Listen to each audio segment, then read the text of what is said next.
दोस्तों, एक कहावत कहा गया है कि पसीने की स्याही से जो लिखते हैं इरादे को, उसके मुकद्दर के सफेद पन्ने कभी कोरे नहीं होते।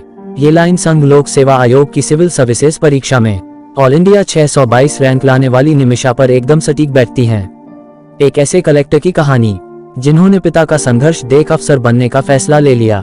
दोस्तों, अगर आपको मेरे द्वारा प्रस्तुत कहानी अच्छी लगे तो चैनल को सब्सक्राइब और लाइक जरूर कर दीजिएगा। तो शुरू करते हैं। मध्य प्रदेश के एक फॉरेस्ट गार्ड की बेटी निमिषी त्रिपाठी ने इस बार के यूपीएससी परीक्षा में 622वीं रैंक लाई है। पिता के संघर्षों को प्रेरणा मानने वाली निमिषी ने दूसरे अटेम्प्ट में यूपीएससी क्लियर किया है। फॉरेस्ट गार्ड पिता के संघर्ष और उनके कलेक्टर की कहानी ने एक मासूम निमिषी त्रिपाठी के मन पर ऐसी छाप छोड़ी कि वो बचपन में ही अफसर बनने का फैसला कर ली। मेहनत और दृढ़ निश्चय से निमिषी ने यूपीएससी परीक्षा 2020 में 622वीं रैंक लाकर अपना सपना पूरा कर लिया।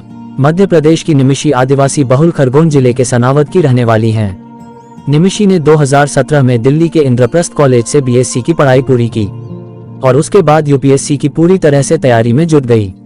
निमिषी ने यूपीएससी क्लियर करने के बाद अपने संघर्ष के दिन को याद करते हुए कहा कि उनके पिता का संघर्ष और मां की देखभाल ही प्रेरणा थी। निमिषी बताती हैं कि मैंने अपने पिता को एक अस्थायी कर्मचारी के रूप में जंगलों में कड़ी मेहनत करते देखा है। नौकरी के कई साल बाद पिताजी की नौकरी परमानेंट हुई थी।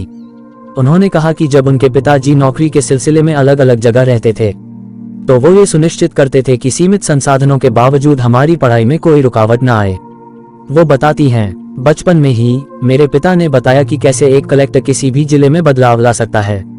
उसी समय से सिविल सेवा परीक्षा को पास करना मेरा अंतिम सपना बन गया था। निमिषी जब 2019 में यूपीएससी की परीक्षा दी तो वो प्रारंभिक परीक्षा को पास करने में सफल रही, लेकिन मुख्य परीक्षा को पास नहीं कर सकी। इसके बाद उन्होंने फिर से अपनी पढ़ाई पर ध्यान केंद्रित किया है और इस वर्ष उन्होंने यूपीएससी क्लियर कर ही लिया। हालांकि इस रैंक से वो अभी संतुष्ट नहीं हैं, इसलिए वो और बेहतर करने के लिए आगे भी यूपीएससी की तैयारी करती रहेगी। निमिषी के पिता अवधेश त्रिपाठी बेटी की इस सफलता से काफी खुश हैं। उन्होंने कहा कि मेरी दोनों बेटियों ने मेरे जीवन के संघर्ष से प्रेरणा ली है। दोस्तों, इसके अलावा इन्होंने कुछ टिप्स शेयर किए हुए हैं। सबसे पहले हमें खुद की क्षमता और इंटरेस्ट के बारे में अच्छी तरह समझ लेना चाहिए। इसके बाद टॉपर्स का इंटरव्यू और ब्लॉग पढ़ना चाहिए। उनका कहना है कि यूपीएससी की सिविल सर्विसेज की परीक्षा के लिए कोचिंग की जरूरत नहीं होती है। अगर आप मेहनत और लगन के साथ पढ़ाई करें और आपको सही निर्देशन मिले तो आप बिना कोचिंग के बिना भी ये परीक्षा पास कर सकते हैं। इनका कहना है कि अगर आप कोचिंग नहीं करते हैं तो आपका टाइम भी बचता है। इससे आपको तैयारी के लिए ज्यादा समय मिल जाता है। सिविल सर्विसेज परीक्षा की तैयारी करने वाले अभ्यर्थियों के लिए सकारात्मक रवैया बहुत जरूरी है। अभ्यर्थियों को तैयारी करने से पहले स्टडी मटेरियल तैयार कर सिलेबस को समझ लेना चाहिए। इसके बाद अपने कमजोर और मजबूत पक्ष का आकलन करना चाहिए।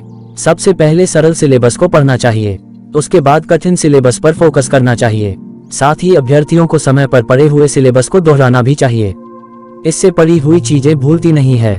इसके अलावा अभ्यर्थियों को किसी भी टॉपिक को अलग अलग प्रकाशन से नहीं पढ़ना चाहिए। इनके मुताबिक उन्होंने सबसे पहले सिलेबस को समझा और अपना स्टडी मटेरियल तैयार किया। उनके मुताबिक बेहतर रणनीति के साथ तैयारी में जुट जाएं ताकि कम समय में अपनी मंजिल हासिल की जा सके। हालांकि इनको पहले प्रयास में सफलता नहीं मिली, लेकिन उन्होंने हिम्मत नहीं हारी और अपने लक्ष्य की तरफ बढ़ती रहीं। उन्होंने चुनौतियों का डटकर मुकाबला किया और दूसरे प्रयास में सफलता हासिल की। इसके अलावा निमिषी कहती हैं कि मैं ये जानती हूँ कि आप ये हजारों बार सुन चुके हैं, परंतु ये सच है कि कठिन परिश्रम का फल मिलता है। अगर आप अच्छा बनना चाहते हैं तो खूब अभ्यास करिए। अगर आप किसी चीज से प्रेम नहीं करते तो उसे मत करिए। मुझे ये लगता है कि मुझे जो सफलता मिली है उसके पीछे मेरी सबसे बड़ी खासियत है कड़ी मेहनत। सचमुच कड़ी मेहनत का कोई विकल्प नहीं है। मैं बहानेबाजी में यकीन नहीं करती। मैं जीवन की समस्याओं को सुलझाने के लिए कड़ी मेहनत को प्रमुख कारक मानती हूँ। दोस्तों, अगर आपको ये कहानी अच्छी लगे तो चैनल को सब्सक्राइब करें और प्रमोट करें।